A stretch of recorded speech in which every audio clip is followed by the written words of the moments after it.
చంద్రబాబు మతి తప్పి మాట్లాడుతున్నాడు. చేసిన అభివృద్ధి గురించి చెప్పుకోలేదు. షర్మిల నాలుగో కృష్ణుడు లాంటిది. రాష్ట్రాన్ని విభజించి వైఎస్ఆర్ కుటుంబాన్ని ఇబ్బంది పెట్టిన పార్టీలో చేరింది. పక్క రాష్ట్రాల్లో కాపురాలు చేసుకునేవారు ఇక్కడికి వచ్చి మాట్లాడుతున్నారు. సంక్రాంతి ఆళ్లులలాగా వస్తున్నారు. ఆవిడ వేషం కాంగ్రెస్, స్క్రిప్ట్ చంద్రబాబుది. ఆమె మాటలకు విలువ లేదు అని మంత్రి రోజా అన్నారు.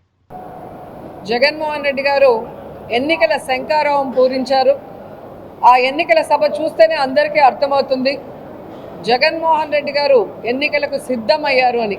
కానీ వచ్చిన జనాన్ని చూస్తే జగనన్నని ముఖ్యమంత్రి చేయడానికి క్యాడర్ కూడా సిద్ధంగా ఉన్నారు అనేది ఆ యొక్క మీటింగే అందరికీ కళ్ళకు కట్టినట్టు చూపించింది.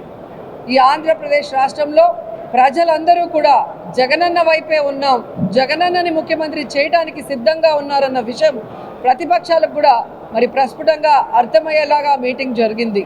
అలాగే ప్రతిపక్షాలు ఏవైతే నాన్ లోకల్ పొలిటీషియన్స్ ఉన్నారో, హైదరాబాద్ నుంచి వచ్చి జగన్మోహన్ రెడ్డి గారి మీద విషం చిమ్ముతున్నారో వారందరినీ కూడా ప్యాక్ చేసి హైదరాబాద్కు పార్సిల్ చేయడానికి ఈ ఆంధ్రప్రదేశ్ ప్రజలు సిద్ధంగా ఉన్నారు అనేది ఆ మీటింగ్ చూడగానే అందరికీ అర్థమైంది. దానిని మించిన మీటింగ్ అనంతపురంలో జరగబోతుందని కూడా గర్వంగా చెప్పగలను. ఎందుకంటే ఈ రాయలసీమ ప్రాంతంలో లాస్ట్ ఎన్నికల్లో, అంతకుముందు ఎన్నికల్లో మీరే చూశారు, అత్యధిక ఎమ్మెల్యేలు ఎంపీలని గెలిపించి జగనన్నకి అండగా నిలిచిన ప్రాంతం. ఈరోజు మరి జగనన్న కోసం జరిగే ఈ మీటింగ్లో అనంతపూర్లో మినిమం 5 లక్షల మంది అనేది ఖచ్చితంగా అక్కడికి వస్తారు అన్న విషయాన్ని కూడా గర్వంగా తెలియజేసుకుంటున్నా.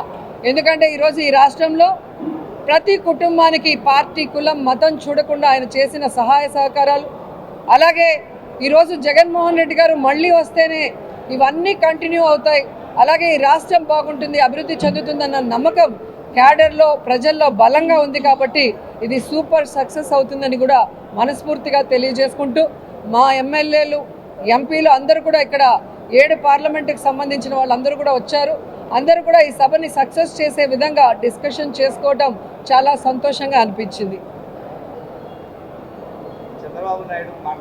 చంద్రబాబు నాయుడు ఒక రాక్షసుడు, ఒక నీచుడు.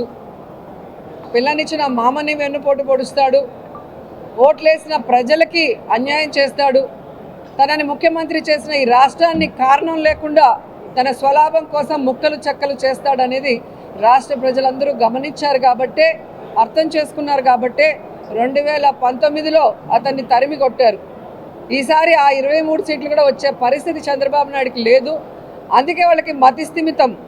ఈరోజు చూస్తే మతి తప్పి మాట్లాడుతున్నాడు. ఈరోజు చంద్రబాబు నాయుడు 14 సంవత్సరాల్లో ఏం చేశాడో ఒక్కసారైనా మాట్లాడు. సరే, ఈసారికి ఇంకో అవకాశం ఇస్తే ఏం చేయబోతున్నాడో కూడా ఎప్పుడు మాట్లాడు. ఎంతసేపు జగన్మోహన్ రెడ్డి గారిని, జగన్మోహన్ రెడ్డి వెనుకున్న సైనికులైన మాలాంటి వాళ్ళని దుమ్మెత్తిపోయటం, తన పచ్చ ఛానళ్లతో ఏ విధంగా విషం చిమ్మటం అనేది మనం గమనిస్తున్నాం. కానీ జగన్మోహన్ రెడ్డి గారు తన ప్రతి మీటింగ్లో కూడా తాను ఏం చేయబోతున్నాడు, తాను చెప్పింది ఏం పూర్తిగా చేశాడో చెప్పి, నేను మీకు చేశానని నమ్మితేనే, మీకు అభివృద్ధి కానీ సంక్షేమం కానీ మీ కుటుంబానికి అందిందని నమ్మితేనే నాకు ఓటేయండి అని అడుగుతున్నారు అంటే అది దమ్మున్న నాయకుడి లక్షణం. తాను పని చేశాడు, 100% ప్రజలకి సంతోషాన్ని, అలాగే సంక్షేమాన్ని, అభివృద్ధిని అందించాడు కాబట్టి అంత ధైర్యంగా అడగగలుగుతున్నాడే తప్ప చంద్రబాబు నాయుడు లాగా కుంటి సాకులు చెప్పి తప్పించుకోలేదు. కాబట్టి చంద్రబాబు నాయుడు మాట్లాడే మాటలు ఈరోజు ఫ్రస్ట్రేషన్కి ప్రతీక. తన కొడుకు చేతగాని వాడు లోకేష్, తన దత్తపుత్రుడు ఎప్పుడేం మాట్లాడతాడో తెలీదు. ప్యాకేజ్ ఇస్తే 5 నిమిషాలు తప్ప ఆ తర్వాత కంటిన్యూయేషన్ ఉండదు ఆయనకి సపోర్టు. అలాగే ఇప్పుడు కొత్తగా 4వ కృష్ణుడిని ఎంటర్ చేశారు. మరి ఆవిడ ఈ రాష్ట్రాన్ని ముక్కలు చెక్కలు చేసిన కాంగ్రెస్ పార్టీ, ఈ రాష్ట్రానికి ప్రత్యేక హోదా రాకుండా పార్లమెంట్లో తలుపులేసి అన్యాయం చేసిన కాంగ్రెస్లోకి ఎంటర్ అయి, రాష్ట్రంలో, కేంద్రంలో కాంగ్రెస్ 2 సార్లు అధికారంలోకి రావడానికి కారణమైన రాజశేఖర రెడ్డి గారి పేరుని ఆయన మరణించిన తర్వాత FIRలో రాసి అవమానించిన కాంగ్రెస్ పార్టీలోకి ఎంటర్ అయి, ఆ వైఎస్ఆర్ గారి కుటుంబాన్ని ముక్కలు చెక్కలు చేసి వైఎస్ఆర్ కొడుకుని కారణం లేకుండా ఏ విధంగా అన్యాయంగా తప్పుడు కేసులు పెట్టి జైల్లో పెట్టిన ఆ కాంగ్రెస్లోకి ఎంటర్ అయి స్వలాభం కోసం జగనన్న మీద విషం చిమ్ముతూ ఈ రాష్ట్ర ప్రజల్ని అవమానిస్తుంటే ఏ విధంగా వాళ్ళని ప్రజలు నమ్ముతారు, వాళ్ళకి ఓట్లు వేస్తారో ఒకసారి ఆలోచించండి. కాబట్టి పక్క రాష్ట్రాల్లో ఓట్లు పెట్టుకొని పక్క రాష్ట్రాల్లో కాపురాలు చేసుకుంటూ పక్క రాష్ట్రాల్లో కోవిడ్ సమయంలో హ్యాపీగా సేఫ్గా ఉంటూ ఎలక్షన్స్ వస్తే సంక్రాంతి వస్తే డూడు బస్సులు వచ్చినట్టు ఆంధ్రప్రదేశ్కి వచ్చి జగన్మోహన్ రెడ్డి గారి గురించి అవాకులు చవాకులు పేలితే జనాలు వీళ్ళందరినీ కూడా తొందరలో హైదరాబాద్కి పట్టగట్టి పార్సల్ చేస్తారని కూడా ఈ సందర్భంగా తెలియజేసుకుంటున్నాను. జగన్మోహన్ రెడ్డి గారు మంచి వ్యక్తి, మనసున్న వ్యక్తి కాబట్టే తన టైం అంతా కూడా ప్రజలకి సర్వీస్ చేయడానికి, సంక్షేమ అభివృద్ధి చేయడానికి ఉపయోగిస్తున్నాడు తప్ప ఇలాంటి వాళ్ళ మీద ఆలోచిస్తే వీళ్ళెవ్వరూ కూడా ఈ ఆంధ్రప్రదేశ్లో అడుగు పెట్టే అవకాశం కూడా ఉండేది కాదు అని కూడా ఈ సందర్భంగా తెలియజేస్తున్న వేషన్ కాంగ్రెస్ని మాట్లాడే స్క్రిప్ట్ చంద్రబాబు నాయుడు, మళ్ళీ చంద్రబాబు నాయుడుతో మమ్మల్ని కలిపినట్టు మాట్లాడుతుంది. ఆవిడ చంద్రబాబు నాయుడిని కలిసిన తీరు మీరు చూశారు, పవన్ని కలిసిన తీరు చూశారు. కాబట్టి ఈరోజు ఆమె మాటలకి క్రెడిబిలిటీ లేదు అనేది కూడా స్పష్టంగా చెప్తున్నాను. రాజశేఖర్ బిడ్డగా ఉన్నప్పుడు, రాజశేఖర రెడ్డి గారు బిడ్డగా ఉన్నప్పుడు ప్రేమ అభిమానం ఉంటుంది రాజశేఖర రెడ్డి గారి అభిమానులకి. ఆమె తెలంగాణలో పార్టీ పెట్టినప్పుడు జాలి ఉండేది, పాపం ఈవిడ ఎండల్లో తిరుగుతుంది అని ఉండేది. కానీ ఎప్పుడైతే ప్రజలు అసహించుకునే కాంగ్రెస్ని, ప్రజలు తరిమేసిన కాంగ్రెస్లో చేరి ఈ రాష్ట్రానికి మంచి చేస్తున్న వైఎస్ఆర్ కాంగ్రెస్ పార్టీకి నష్టం చేకూర్చాలనుకున్నప్పుడు షర్మిల మాటలకి అర్థం లేదని కూడా ఈ సందర్భంగా తెలియజేసుకుంటున్నాను.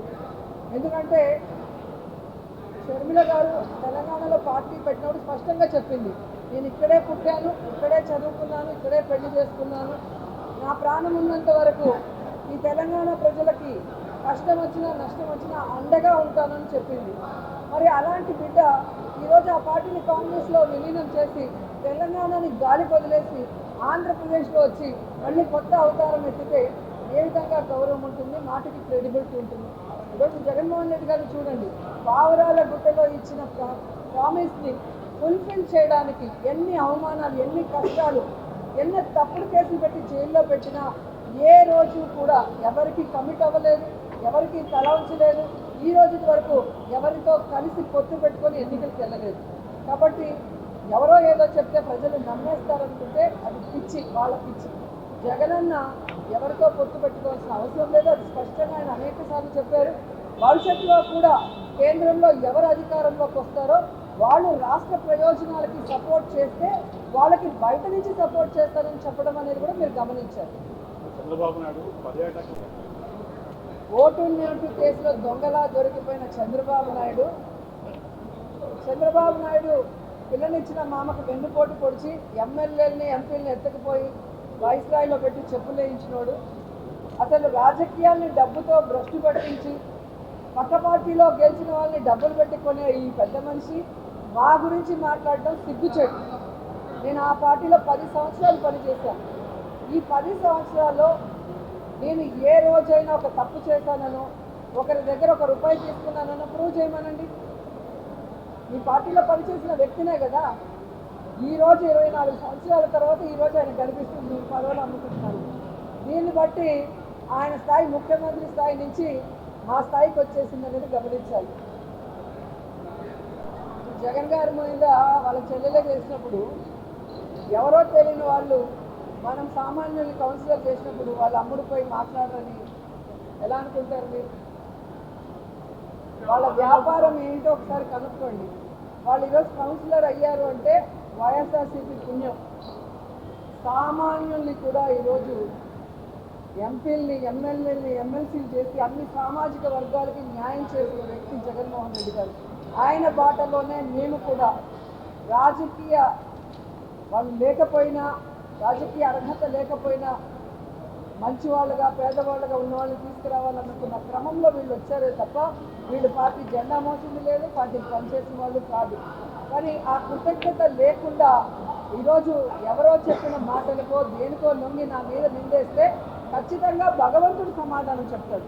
నేను ఎప్పుడూ చెప్తాను, జగన్ అన్నలాగే నేను కూడా భగవంతుని నమ్ముతాను. ప్రజలకి సర్వీస్ చేయాలని పాలిటిక్స్లో వచ్చాను. నేను ఎవరు ఎన్ని మాట్లాడినా అది భగవంతుడికే వదిలేస్తాను. మాట్లాడిన వాళ్ళంతా కూడా కాలగర్భంలో కలిసిపోయారనేది చరిత్ర చూస్తే మీకే అర్థమవుతుంది. ఒకసారి సీట్ లేదంటారు, ఒకసారి సీటు ఎంపీగా ఒంగోలు ఇస్తానంటారు. పక్క రాష్ట్రాలకి ముఖ్యమంత్రిని కూడా చేసేసేలాగా ఉండండి మా అందరినీ చూస్తూ ఉంటాం. అంటే వీళ్ళ ఫ్రస్ట్రేషన్ ఎలా ఉంది అంటే తెలుగుదేశానికి జనసేనకి ఈరోజు కాంగ్రెస్కి అభ్యర్థులు లేరు అనౌన్స్ చేద్దామంటే. సో అది లేక ఏం చేస్తున్నారు, వైఎస్ఆర్ కాంగ్రెస్ మీద పడి ఆడవటం. వీళ్ళు 175 మంది క్యాండిడేట్లు పెడతారు, లేదా కావాలంటే మార్పులు చేర్పులు కూడా చేసుకోవడానికి వీళ్ళకి క్యాండిడేట్లు దొరుకుతున్నారు, మాకు దొరకట్లేదే అన్న బాధ, కక్ష సాధింపు, ఈ విధంగా క్యాడర్లో కన్ఫ్యూజ్ చేస్తూ లీడర్లు కొట్టుకునే పరిస్థితిని తీసుకొస్తుంది మధ్య ఛానళ్ళు మాత్రమే అని కూడా ఈ సందర్భంగా తెలియజేస్తున్నాను.